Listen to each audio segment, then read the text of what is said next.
everyone. We're back for another episode of Reiley's Roundup.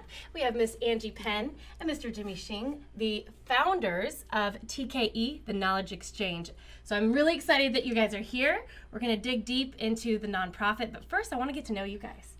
So Angie, tell me a little bit about yourself. Are you from this area? Yeah, born and raised. I'm probably one of the few people who actually were born and raised here and still are here. I don't know why. No, I am too. We fly away for a little bit and then we come back. I've been here. I don't know. You love the community. I do. It grows on you, and you're like, this is my home. I want to build up where I came from. I want to make it better. And I'm like, okay, I guess I'll chill here for a while. Fredericksburg is great because it is developing. Yes. And we have some uniqueness, but we're far enough away from like the big city, but we have like King George area and Culpeper's rural, so you have the luxury of seeing, mountains and just not being in the middle of the city. So I like And it's not too far from like DC and Richmond, so you can have that choice to like, do I want to travel to the city? I have that choice, and it's not like a whole day or a whole weekend. Absolutely. Yeah. So Jimmy, are you also from the area? Yes, I am. Immigrated here when I was 3.5 from Hong Kong. Okay. Elementary school, middle school, high school here. Yeah. Born, raised here. Went to college, came back. Went to college again, and came back. Oh my God! There you go. But you kept coming back. Correct. See? There's a theme here. So what do you do now as your primary job? Because I hear you do a lot of things. I have a lot of jobs. Yes. I'm one of those crazy people that won't stop working. Right. But my primary thing, I'm a data analyst. Okay. I graduated with a statistics and econ major from UVA, so it just naturally translating to that. Oh. All it means is that every day I just work with a bunch of numbers and data, staring at the computer screen, and making my eyesight even worse and worse. You need some help with numbers or math, he's your man. And you also do a little bit of realty, like a realtor? I'm also a realtor. Okay. I love the job. I tell Angie it's the opposite of my day job, because my day job is their computer screen, no conversation, nothing, and I consider myself an extrovert, so it's slowly driving me insane. Yeah. So realtor is the opposite of that. You really put yourself out there. It's an extrovert kind of job, and I love it. I get to talk to people, especially people around here, get to know the community. Yeah. So I just think of it as a win-win. And the market's hot right now, right? Oh, absolutely. Absolutely. And Angie, what do you do? I work in behavior therapy with kids with autism. So I work as a registered behavior tech is my position, and I've been working in the field working with kids with special needs since 2014. So in the schools, just personal care attending, like in-home stuff, but mainly I'm focusing on the behavior analytics side. It takes a special person to be able to do that. What do you think was it growing up that made you choose that path? I took speech when I was younger, and I always had to get extra help, and I always had to work really hard to do well in school. It was never came easy to me in terms of school, and my brain just worked differently. Also, some of my family has special needs and such, and so I always gravitated towards people who had special needs, need extra help. In middle school, I used to help out with the kids who were in the special needs class during PE and be like the extra helper. So I always wanted to help and always wanted to be around people that need extra help and just showing that they're not so different, that we can learn so much. And we all have special problems. We all have things that's more apparent in some populations. So I just gravitated towards autism just because it's such a wide spectrum, and there's so many great interventions that can apply not just to that population but to all children, because I've worked with all types of kids, and they're just kids, They are, and not to sidetrack, but there's a nonprofit, Ainsley's Angels, and it's just about being inclusive. And so we're doing a May Challenge, and my writer, who is a child with special needs, she has autism, and we do something every Wednesday to a message the parents want the community to know. And it's that every child is different. Autism isn't just you're autistic and they're all the same. They are all vastly different. Just like with kids without autism are vastly different. So 100%. I feel like people get this misconception that just because they have special needs, you have to treat them differently, or some people don't know how to talk to them. But every person, they're a person. They're human. As long as you have that fundamental idea in your head, then everything else will follow suit. Like, what if you had some special needs or special problems? You want to be treated like something's wrong with you. No, absolutely. They feel that they understand it and don't treat them like they don't. You know. So I'm very passionate about it. No, that's amazing. You're doing some wonderful things. I mean, you two have a great passion for equality, being inclusive, and so I think you can dig deeper into what led you to the Knowledge Exchange. So who wants to go first? I guess I'll go first. Okay. Just don't talk too much. So we are a tutoring and mentoring nonprofit that's been in existence for about a year, give or change. Okay. We started April 30th of last year.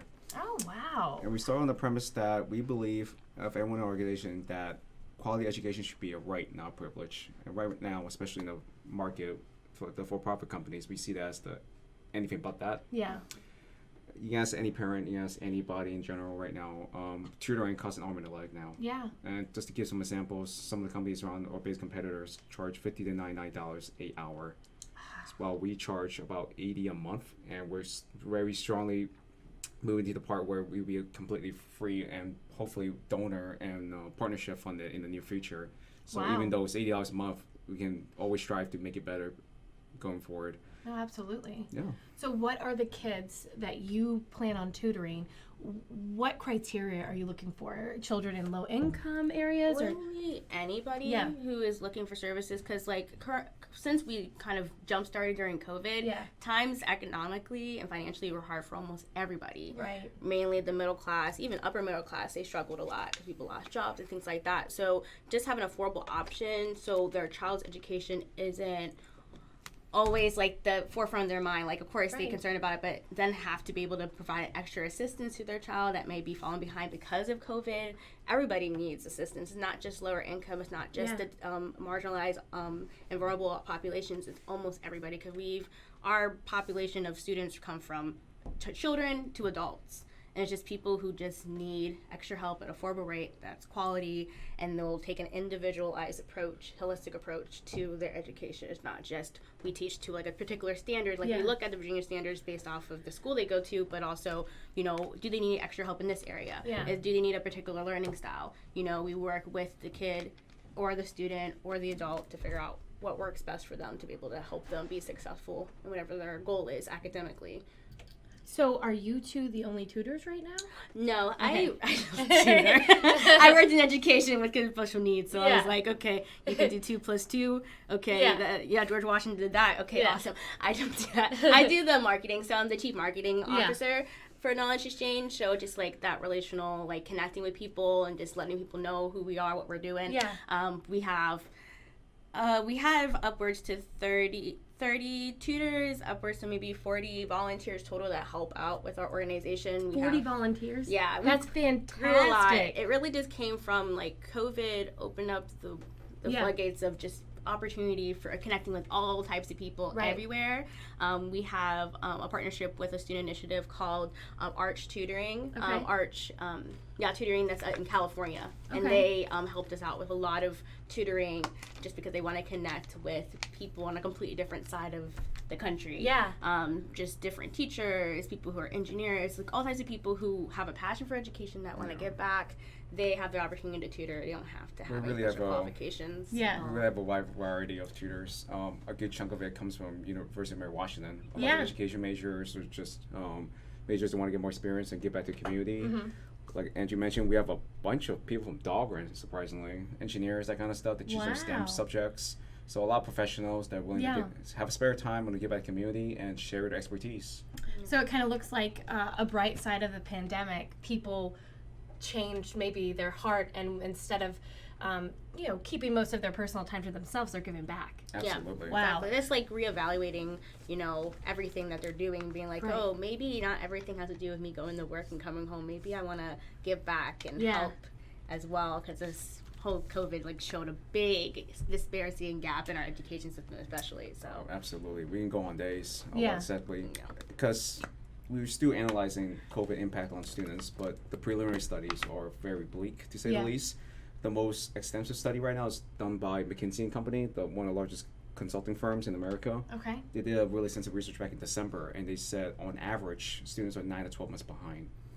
And that was prior to COVID or after COVID? Because of COVID. I believe it. And that same, as you mentioned before, the same cracks in the foundation in terms of inequality was really spotlighted by COVID. From that same study, minority students and disenfranchised groups are even more behind. They're 12 months behind. So they found that in minority groups that they were not given maybe resources that everybody should have gotten. Absolutely. Equally. And it's really tough situation for everybody, not just for the students, but also the teachers and the whole school system. Oh my goodness, yeah. Because a lot of times, even though we found from our own personal experience, a lot of schools want to help, but there's so many limited supply. There's only so amount of Chromebooks or internet routers that can be distributed. Right. And eventually you got to the point where if the family can't afford internet or can't afford a laptop, the school's can only do so much, right? Right. So how do y'all deal with that with people that have those obstacles right now? You have your volunteers. Let's say you have a family who doesn't have access to a computer or the internet. How do you guys tackle that obstacle? We do accommodate for a couple of our students, so we have opened up a little bit with our in-person tutoring. Yeah. So some people who have like a learning disability or they just don't have that access, we do make sure the tutor is comfortable with doing in person. We have like our own COVID procedure that we follow, temperature check, questionnaire, wear a mask, social distance, to ensure that they still are able to get that assistance, that tutoring, without having to, those barriers of having the electronics or the internet. Or we try to, with Micah, we have a partnership with them that we provide GED. So we did in person. That's fantastic. But they have like a computer lab too. Yeah. So we were like, okay, well, if we can't do in person right now, maybe we can utilize your computer lab, or maybe we can use the library, or just trying to use public spaces to our advantage that are available to us. And even on our end, we do offer writing tablets for our students as well, and we also had a GoFundMe, a fundraiser for supplying Chromebooks to raise up about $900+. So we do try to like accommodate as best we can in terms of finding some kind of support in terms of like finding enough money for Chromebooks, writing tablets, and so forth for our students. And of course, all this gets is on a borrow basis on our students free of charge. So they get to borrow the Chromebooks. Correct, and the writing tablets. And now with COVID and a lot of rural counties, they realized there were so many areas where internet wasn't even offered. So they have these portable like hotspots. So is that a long-term goal to be able to have some inventory where you have Chromebooks where they can lend out and hotspots potentially to lend out? Potentially. We were trying to figure out how to make learning hubs work in our area with a couple of different organizations. We talked with the Education Equality Initiative up north, and they are already setting up learning hubs where they set up like a whole network in a space. So hopefully as we get more funding and try to figure out how to make that, we would like to hopefully make that happen in the next year or so, just because even without COVID being a factor, there are still areas, like you said, that need that hub to get assistance and help, or just have internet if there's not a library nearby. So. Hey, you guys started this only like a month and a half after COVID started. So at what point did you realize that this was going to be a passion and that you guys wanted to create a nonprofit and do this? That guy right there. We actually applied for a business license in January. Okay. We did not get the nonprofit status until April. Okay. It was a really extensive application, a lot of paperwork, so we got it in April. So official founding is April. What made that thing like click is that what was it like for you? it's just the feedback from the community. Yeah. We had such a strong response, a positive response from amount of support and amount of people willing to give back to the community. Because at the end of the day, organization is as strong and as effective as the community's response to it. Yeah. And we had such a warm reception in terms of not just students but tutors and organizations that that's when we knew that what we're doing is genuine and is needed. Yeah. And it's like, well, let's do this. But you did it before people gave you that. Like, why? So we had like a conversation. So like he sometimes spitballs different ideas to me. Okay. He's like, Andrew, what about this? Blah blah blah. And I was like, that's a good idea. I'm like, rethink that. Are you sure? What are your motives behind it? I always like ask him because we have that relationship to be able to do that. But he like called me up. We were like having a conversation one night, and he was like, Angie, I want to start a nonprofit doing tutoring, because he did like STEM tutoring for about 8 years, just on and off, just doing things here and there. It's a hobby. And so it was a hobby, and he just said, what about a nonprofit, like free or affordable tutoring? And I was like, that's a great idea, because I worked in education for 4 years in special ed, alternative school, individualized programs. But even with that individualized approach, teachers had to still teach to a test. There were still kids who will fall through the cracks because there's only so much you can do in 6.5, 7 hours in a classroom. And I saw kids, even my own personal experience, where parents have to pay so much money for additional support, don't have access to, don't know where it is. And when he told me that idea, I just was like, the possibilities, my opportunity to be able to work in education again, because I fell away from it because it's BS to say the least Yeah. how they operate education system, the public school system anyway. And he just had this idea of wanting to provide affordable tutoring, and I've always wanted to give back and have a nonprofit, and I was like, okay, I'll help you, let's figure this out. And so he just started with like a couple in-person sessions with some people we knew, and then we just opened it from there. Just, I don't know, it just happened, and we just have a passion for giving back. We always did community service in our free time, and just like, this is our opportunity to be able to expand that passion out to other people. So Angie can attest that sometimes I see some problem. I'm always the one that try to do my best to try to fix it, or righteous justice, righteous anger. And after doing it for 8 years as a hobby while I was in college, I just realized this is a problem that it's getting worse and worse. Right. I can quote you metrics all day long, but the needless to say is that we're falling further and further behind compared to not just G20 countries, the richest 20 countries in the Western Hemisphere, but also like countries around the world. Yeah. I mean, you look at the STEM scores, we were like 26, now we're 28, now we're 30, and we're falling further behind. So something's not working. Yeah. I mean, they have the data. They can see it, and nobody was doing anything. Exactly. It's people like you guys that come up with solutions. Exactly. You gotta be. You look at not just a federal level, even state level. Most state districts, the first thing they cut funding is education, and no wonder people are asking why are kids getting further behind from the STEM scores, because you're not giving them a chance in the first place. Man, I love it. So I thought I saw at one point scholarships, talks about scholarships. Is that a long-term goal of TKE to follow through with these kids and provide them an opportunity to go to college? Absolutely. So we try to be, we always want to be 100% transparent. Right. So our entire budget, or even our tax returns, always if anyone asks for it, they can get it. Yeah. So we even have our budget completely up there, because we realize that most nonprofits, for every 10 nonprofits, about 3 or 2 of them actually are legit.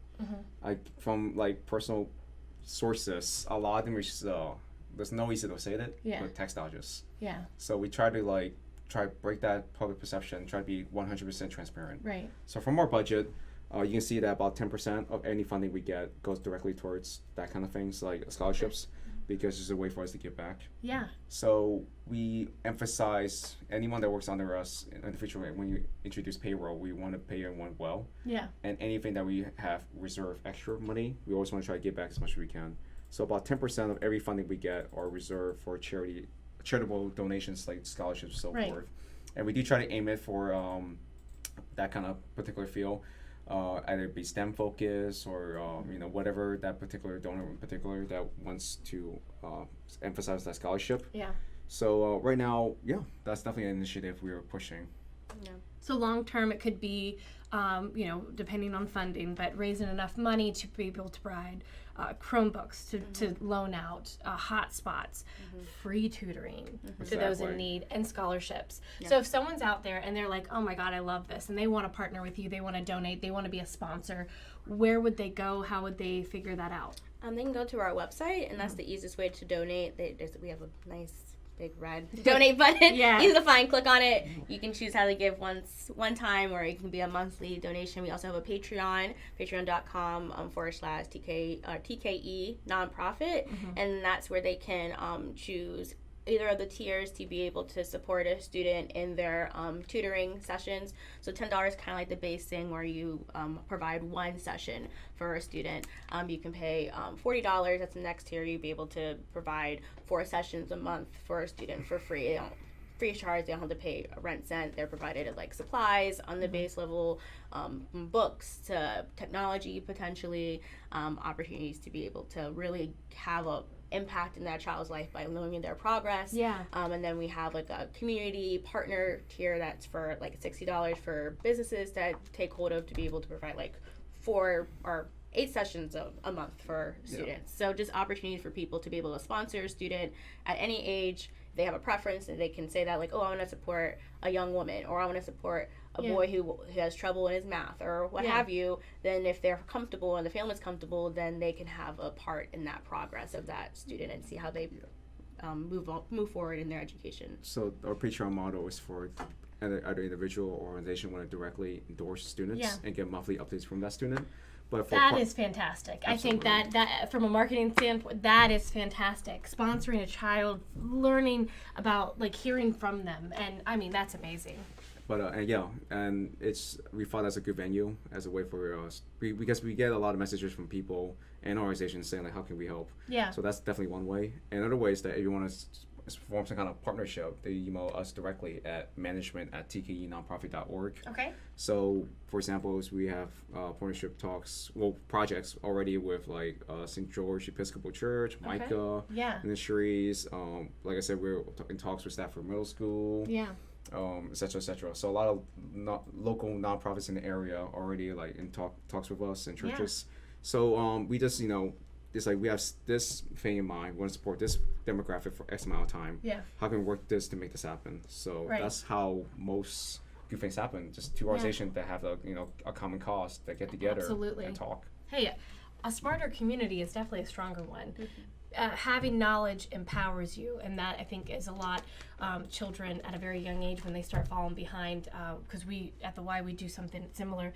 Reading and math is so critical, and they start falling behind. It's almost like they get left behind. Yep. And at some point, very early on, like second grade, I think it is, if they are behind, they become a statistic. Yep. And so what y'all are doing is kind of intervening, and the partnership with Micah.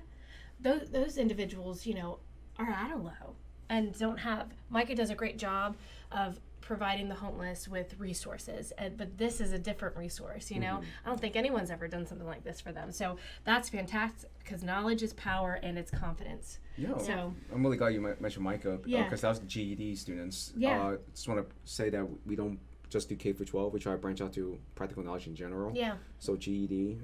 We also host workshops that we think are useful information. Like a couple months ago, I did a personal finance seminar. That's fantastic. You'll be surprised how many people know the basis of investing and know about, like, debt and tax deductions. And this low amount of information can save them tangible results, which is money, right? They're trying to get into being financially solvent eventually. Exactly. Yeah. We really have this mindset that, like, education should just be academics. Yeah. Because, a lot of people who are very book smart but don't really have the practical knowledge to actually survive in life. Yeah. No offense to them, but everybody just thinks differently. But we want to be able to give people a well-rounded approach to education, to knowledge, to know that you can be good at your academics, your math, science, and English and all that stuff, but also know practical stuff that you can apply to your life for, like, on forward. Also, like, giving back to the community, knowing what's out there in the world, not just being in your little bubble, but there's, like, okay, you got help with, your education, we provide service for you.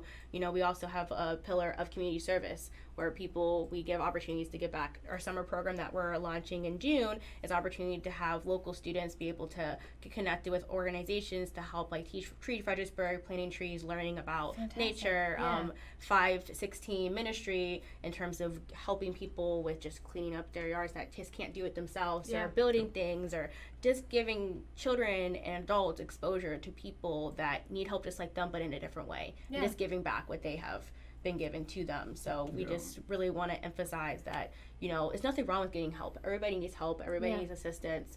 Like Jimmy mentioned before in other conversations, that Asian culture see that tutoring or education is something that is just what you should do. It's just a supplemental. It's supposed to enhance your learning. It's not just, because you're failing, you get it.